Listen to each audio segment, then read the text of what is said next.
بسم اللہ الرحمن الرحیم۔ السلام علیکم۔ ہم سب مسلمان اپنی ڈیلی لائف میں ایک ورڈ بار بار سنتے ہیں، وہ ورڈ ہے ایمان۔ کہ ایمان اسٹرانگ ہونا چاہیے، کہ ہر بندے کا ایمان مضبوط ہونا چاہیے۔ میں نے اپنی لاسٹ ویڈیوز میں بھی اس بارے میں ڈسکشن کی ہے کہ آج مسلمان اس دنیا میں جو اتنا ذلیل اور خوار ہو رہے ہیں، one of the major reason یہی ہے کہ مسلمانوں کا ایمان بہت زیادہ ویک ہے۔ میں بار بار اپنی ویڈیو میں اس ٹاپک پر ڈسکشن اس لیے کر رہا ہوں کیونکہ یہ بہت زیادہ امپورٹنٹ ہے کہ ہم سمجھ سکیں کہ آج مسلمانوں کی ناکامی کی وجہ کیا ہے۔ جب تک ہمیں ناکامی کی روٹ کاز نہیں پتہ چلے گی تب تک ہم سولوشن نہیں نکال سکتے۔ ویسے تو ایمان کی کمزوری کے بہت سارے ریزن ہیں، پر جو ایک مین ریزن ہے وہ ہے لیک آف نالج آف اسلام، کہ لوگوں کے پاس اسلام کا جتنا بیسک علم ہونا چاہیے آج مسلمانوں کے پاس وہ بھی نہیں ہے۔ مطلب جو آج بیسک ہر مسلمان کے پاس کم سے کم جتنا علم ہونا ہی چاہیے، آج مسلمان اس علم سے بھی دور ہے۔ آپ نے بھی ایکسپیرینس کیا ہوگا کہ جب ہم کسی صحابی کی لائف پڑھتے ہیں، اس پہ غور کرتے ہیں، تو ہمیں لگتا ہے یہ کوئی بہت بڑا کام ہے، یہ بہت بڑی قربانی ہے، یہ کام انسان کر ہی نہیں سکتا۔ یا یہ خیال آتا ہے کہ ایک عام انسان اتنے بڑے بڑے کام کیسے کر گئے، وہ لوگ اتنے بڑی بڑی قربانیاں کیسے دے گئے۔ ہمیں سمجھنا ہوگا کہ صحابہ کے لیے بھی یہ کام کرنا کوئی آسان نہیں تھے، بلکہ آج کے دور سے تو وہ دور مسلمانوں کے لیے بہت زیادہ مشکل تھا، جہاں کفار کا ظلم و ستم اور ہر کوئی اسلام کا دشمن۔ مطلب وہ سوچ بھی نہیں سکتے کہ وہ دور کتنا زیادہ مشکل تھا، اور اس دور میں رہتے ہوئے بھی وہ لوگ صحابہ، اللہ ان کا درجات بلند کرے، وہ اتنے بڑے بڑے کام کر گئے۔ اس کی وجہ یہی تھی کہ انہوں نے اللہ تعالیٰ کی ذات کو پہچان لیا تھا، اللہ تعالیٰ کی صفات کو جان لیا تھا، اللہ تعالیٰ کو ایسے پہچان لیا تھا جیسے پہچاننے کا حق ہوتا ہے۔ انہیں پتہ تھا کہ اللہ تعالیٰ ہمارے ساتھ ہے، وہ ہماری مدد کرے گا۔ ان کا اللہ تعالیٰ پہ بہت زیادہ پختہ یقین تھا۔ اس ٹائم کا مسلمان مرد ہو یا عورت، ان کا ایمان بہت زیادہ پختہ ہو چکا تھا۔ دین سے دور کرنا تو دور کی بات، ان کو دین سے کوئی ہلا نہیں سکتا تھا، وہ اتنے پختہ تھے اپنی جگہ۔ جیسے کہ حضرت زنیرہ رضی اللہ عنہ، جو کہ ابو جہل اسلام کے دشمن کی غلام تھی، باندھی تھی، اور جب انہوں نے اسلام قبول کیا اور ابو جہل کو پتہ چلا کہ میرے گھر کے اندر اسلام داخل ہو گیا، تو اسے بہت غصہ آیا۔ وہ اپنا غصہ قابو نہیں کر سکا کہ میرے گھر کے اندر بھی اب یہ سب سٹارٹ ہو گیا ہے۔ تو جب اس ظالم انسان کو پتہ چلا، اسے کہا کہ اس دین کو چھوڑ دو، ابھی بھی وقت ہے، اس دین کو چھوڑ دو، ورنہ میں تمہارا اتنا برا حال کروں گا کہ تم سوچ بھی نہیں سکتی۔ تو انہوں نے کہا اب تم کچھ بھی کر لو، پر میں اب اس دین سے نہیں ہٹنے والی، میں اب اس دین کو نہیں چھوڑوں گی۔ تو وہ ظالم انسان ہر روز ان کو کوڑوں سے اور نیزوں سے مارتا، ان کے جسم پہ جتنا ظلم ہو سکتا تھا اتنا ظلم کرتا۔ وہ بیچاری روتی رہتی، خون کے آنسو روتی، اور اس ظالم انسان کو ترس نہ آتا، وہ جتنا ہو سکے مارتا۔ اور جب وہ گھنٹوں تک مارتا رہتا اور مار کے تھک جاتا، اس میں ہمت نہ رہتی کوئی مارنے کی، تو جب وہ تھک کے بیٹھتا اور آگے سے کہتا کہ یہ مت سمجھنا مجھے تم پہ ترس آ گیا، میں تھوڑی ریسٹ کروں گا اور اس کے بعد دوبارہ تم پہ ظلم کروں گا۔ اور تھوڑی سی ریسٹ کرنے کے بعد وہ دوبارہ ان پہ اس سے بھی زیادہ ظلم کرتا، ان کو کوڑوں سے مارتا، نیزوں سے مارتا، جو چیز ملتی اس سے ظلم کرتا۔ ہر ظلم کی انتہا اس ظالم انسان نے پار کی کہ کسی طرح اس کو دین سے علیحدہ کیا جائے، پر دین چھوڑنا تو دور، ان کے ذہن میں ایک خیال بھی نہیں آیا کہ دین چھوڑنے کوئی آپشن بھی ہے کہ نہیں۔ ان کا ایمان اتنا پختہ تھا، اللہ کی ذات پہ انہیں اتنا یقین تھا۔ تو وہ ظالم اسی طرح ہر دن اس کمزور عورت پہ جتنا ظلم ہو سکتا تھا کرتا، اور کہتا کہ دین محبت کو چھوڑ دو، اس نبی پاک صلی اللہ علیہ وسلم کے دین کو چھوڑ دو۔ پر آگے سے جو حضرت زنیرہ رضی اللہ عنہ نے جواب دیا کہ اے ابو جہل، یہ میرے پاس صرف ایک زندگی ہے، اور اللہ تعالیٰ نے مجھے اگر ہزاروں زندگیاں دی ہوتی تو میں اس دین پہ اپنی ہزاروں زندگیاں قربان کر دیتی۔ سبحان اللہ، غور کرنے والی بات ہے۔ مطلب آپ سوچ سکتے ہو کہ ایک انسان پہ اتنا ظلم ہو رہا ہے، وہ بھی اسلام کا سب سے بڑا دشمن، کوڑوں سے، نیزوں سے، ہر طرح سے ظلم کر رہا ہے، اور آگے سے اس طرح کی بات نکل رہی ہے۔ ایمان کا کیا لیول، کتنا پختہ ایمان تھا ان کا۔ تو اسی طرح وہ اس بہادر خاتون پہ ہر روز ظلم کرتا، اور ایک دن اسی طرح مار کے تھک گیا تو حضرت عمر رضی اللہ عنہ پاس سے گزر رہے تھے۔ اس وقت انہوں نے اسلام قبول نہیں کیا تھا، وہ پاس سے گزر رہے تھے۔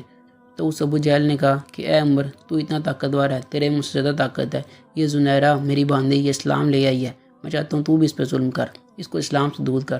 تو حضرت عمر نے بھی ان پہ ظلم کیا، ان کو کوڑوں سے مارا، پر وہ اسلام کی بہادر خاتون اتنا ظلم برداشت کرنے کے بعد بھی دین سے نہیں ہٹی، اپنی جان پہ ظلم برداشت کرتی رہی، پر اس دین کو نہیں چھوڑا۔ میں چاہتا ہوں کہ آپ سوچو، ایک کمزور عورت بڑی ایج کی، جس پہ ہر روز ظلم ہوتا ہے، ہر روز اسے کوڑوں سے، نیزوں سے مارا جاتا ہے، اس کا جسم خون ہو جاتا ہے۔ جب وہ ظالم انسان مار کے تھک جاتا ہے تو اس کے بعد دوبارہ ان پہ اور ظلم کرتا ہے، پر اس اسلام کی بہادر خاتون کو وہ ہلا نہیں سکا۔ کتنا پختہ ایمان تھا ان کا۔ ہم سب کے لیے تو یہ امیجن کرنا بھی مشکل ہے۔ سوچو اگر آپ پر، آپ کے گھر والوں پر، آپ کی بہن بیٹیوں پر کوئی انسان اتنا ظالم، اتنا ظلم کر رہا ہو، کوڑوں سے مار رہا ہو، تو کیا حالت ہوتی ہے ایسے انسان کی۔ پر اتنا ظلم برداشت کرنے کے بعد بھی ایک انسان اس دین کو نہیں چھوڑا۔ دین سے اتنی محبت، اللہ کی ذات پہ اتنا یقین، کیسے پاسبل ہو سکتا ہے۔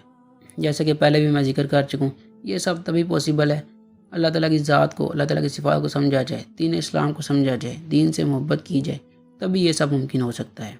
مطلب اس دنیا کی حقیقت کو سمجھا جائے کہ آخر یہ دنیا ہے کیوں، انسان اس دنیا میں آیا ہے کیوں، ہم سب کا اس دنیا میں آنے کا کیا مقصد تھا، کیا پرپس تھا۔ ہر انسان کا کوئی نہ کوئی پرپس لازمی ہے۔ جب تک آج کا مسلمان اس دنیا کی حقیقت، پرپس آف لائف کو نہیں سمجھے گا، تب تک وہ بڑے کام کبھی نہیں کر سکتا۔ ہمیں یہ سمجھنا ہوگا کہ ایک مسلمان کی رسپانسبلٹیز کیا ہوتی ہیں، آخر ایک مسلمان کی کیا ذمہ داری ہیں جو ہر مسلمان کو نبھانی ہوں گی۔ آج ہم میں اور ان مسلمانوں میں سب سے بڑا ڈفرینس یہی ہے کہ انہوں نے اس دین کو سمجھ لیا تھا، اللہ کی ذات اور اللہ کی صفات کو سمجھ لیا تھا، تبھی وہ اتنے بڑے بڑے کام کر گئے۔ انہیں یہ سمجھ آ گئی تھی کہ ایز اے مسلم مسلمانوں کی کیا رسپانسبلٹیز ہیں جو نبھانی ہوتی ہیں۔ تو اب ہمیں بھی سوچنا ہوگا اور غور کرنا ہوگا کہ ایز اے مسلم ہماری بھی کچھ رسپانسبلٹیز تو بنتی ہوں گی، ہمارا بھی دین میں کوئی نہ کوئی حصہ تو بنتا ہوگا جو ہمیں دینا چاہیے۔ میں چاہتا ہوں آپ سوچو، اپنی لائف پہ غور کرو، بار بار سوچو کہ آخر آج ہم کس جگہ کھڑے ہیں، آج ہم نے دین کے لیے کیا ہی کیا ہے۔ ہم نے کبھی بھی دین کو اپنی فرسٹ پرائورٹی نہیں سمجھا، ہماری فرسٹ پرائورٹی ہمیشہ دنیا ہی رہی ہے۔ مطلب ہر انسان یہی چاہ رہا ہے کہ جتنا دنیا مل جائے۔ دین کا اتنا برا حال ہو چکا ہے پر کسی کے کان پہ جوں تک نہیں رہیں گی، کوئی نہیں سوچ رہا اس بارے میں۔ آج امت کا اتنا برا حال ہو گیا ہے پر اس بارے میں کوئی سوچ نہیں رہا، کسی کو فکر نہیں ہے اس کی۔ ہر کسی کو بس اپنی اپنی پڑی ہے، ہر چاہتا ہے کہ میں سیٹل ہو جاؤں، میری زندگی اچھی ہو جائے، کسی دوسرے کی کسی کو کوئی فکر نہیں ہے۔ یہ ہمیں ماننا ہوگا، یہ ہماری بہت بڑی کمزوری ہے۔ ایک مسلمان اس طرح کبھی بھی نہیں سوچ سکتا، وہ اپنی اپنی کبھی سوچ نہیں سکتا۔ اسلام میں تو کہیں اپنی اپنی والا کنسیپٹ ہی نہیں ہے، اسلام میں تو صرف قربانی، دوسروں کے لیے قربانی۔ اس لیے تو آج دنیا میں مسلمانوں کی عزت ہی نہیں ہے، کیونکہ انہوں نے کبھی کسی کے لیے کچھ کیا ہی نہیں، دوسروں کے لیے قربانیاں دی نہیں، اپنا اپنا اپنا اپنا بس سوچتے رہے ہیں ساری زندگی۔ ہر کسی کو بس اپنی اپنی پڑی ہے کہ مجھے یہ مل جائے، مجھے وہ مل جائے، میں خوش ہو جاؤں، اپنی خوشی۔ یہ ہماری بہت بڑی ناکامی کی وجہ ہے۔ اسی وجہ سے اللہ کی مدد بھی رک گئی ہے، کیونکہ جو کام ہمیں کرنے چاہیے تھے، جن کاموں کی وجہ سے اللہ کی مدد آتی تھی، وہ کام ہم کر رہے ہی نہیں ہیں، اور ہم ہر بات کا الزام دوسروں کو دی جا رہے ہیں۔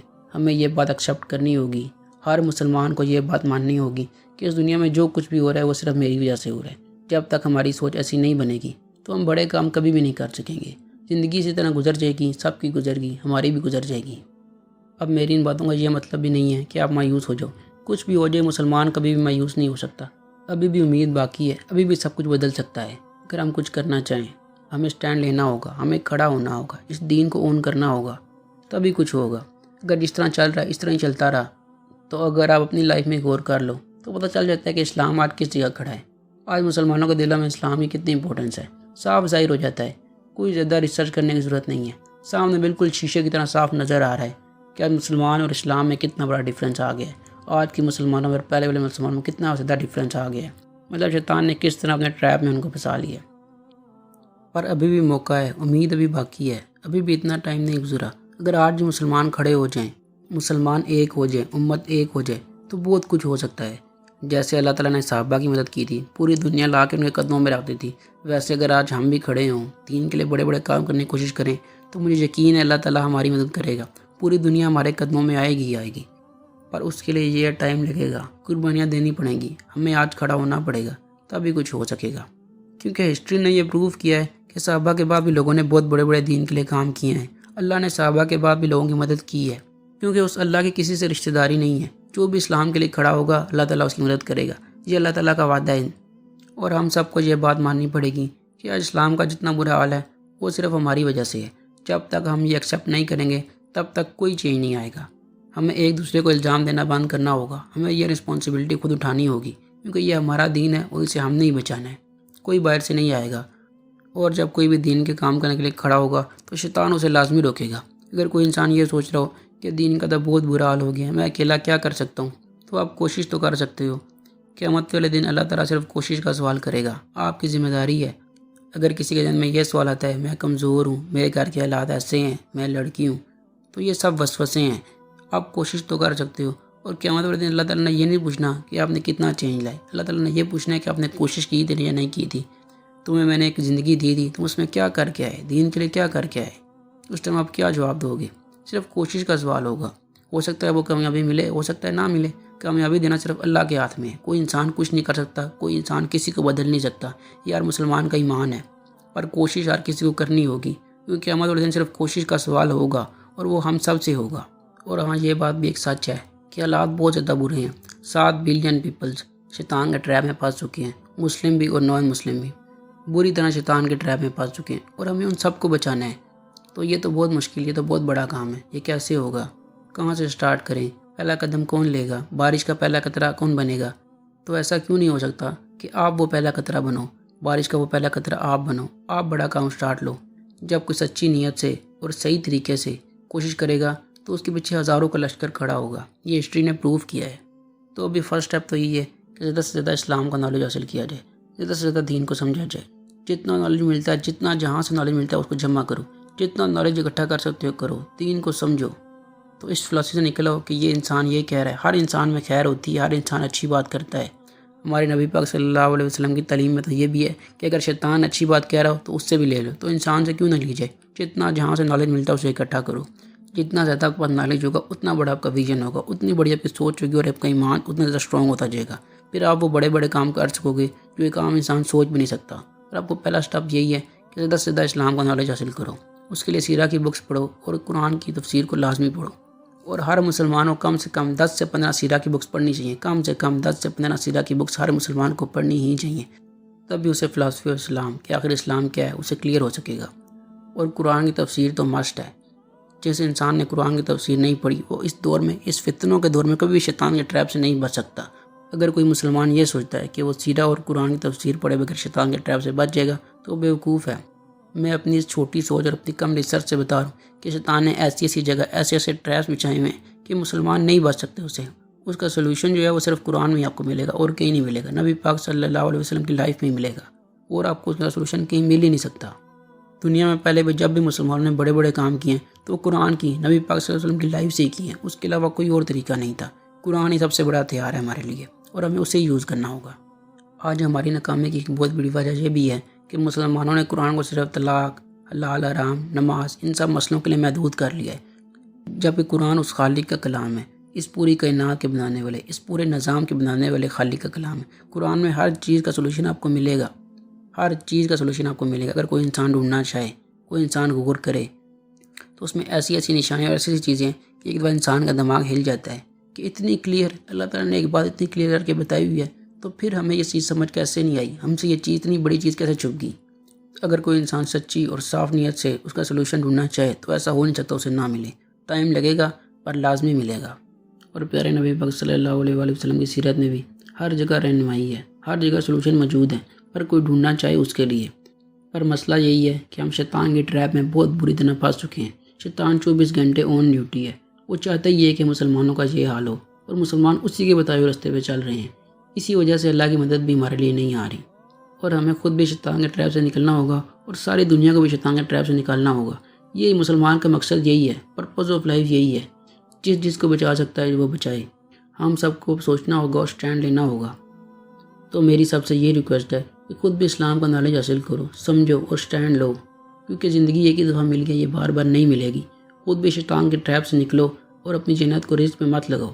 شیطان چاہتا ہی ہے کہ آپ کی جنت رزق میں لگے، اپنی جنت کو کبھی بھی رزق میں مت لگاؤ، اور خود بھی اپنے آپ کو بھی بچاؤ اور دوسروں کو بھی بچاؤ۔ اور یہ بات بھی سمجھنی ہوگی، یہ کوئی آسان نہیں ہے، یہ ہماری ڈیوٹی ہے، ہماری ڈیوٹی ہے کہ ہم سب کو بچائیں۔ اپنا اسلام میں کہیں نہیں ہے۔